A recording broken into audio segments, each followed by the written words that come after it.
I've organised a People's Parliament, calling together the people from across the city to come to the heart of York, St Helens Square at 10:30, to have their say. While Parliament has now been denied a right to speak, I believe the people of this city must have that right.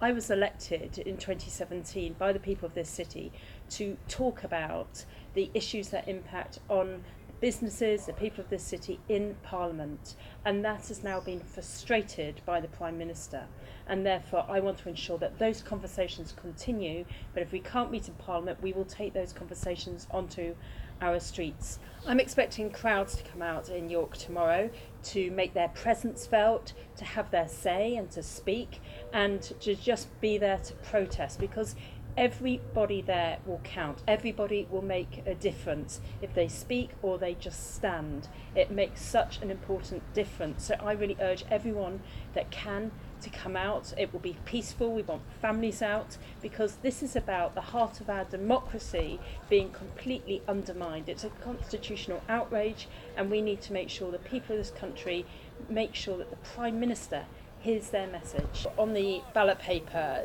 there was so many different forms of Brexit that could have taken place, and certainly no deal wasn't articulated on the ballot paper. In fact, the Prime Minister in his campaign and others argued that that scenario wouldn't occur. So clearly what the Prime Minister is doing now by taking us out without a deal, risking medicine security and so many important issues like the environment and jobs. This isn't what people voted for. People, I believe, voted whether remain or leave for a better future.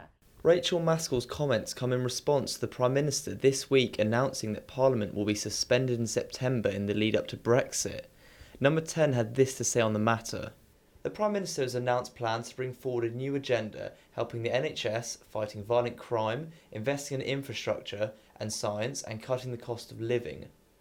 A central feature of the legislative programme will be the government's number one legislative priority, if a new deal is forthcoming at European Council, to introduce a withdrawal agreement bill and move at a pace to secure its passage before 31st of October.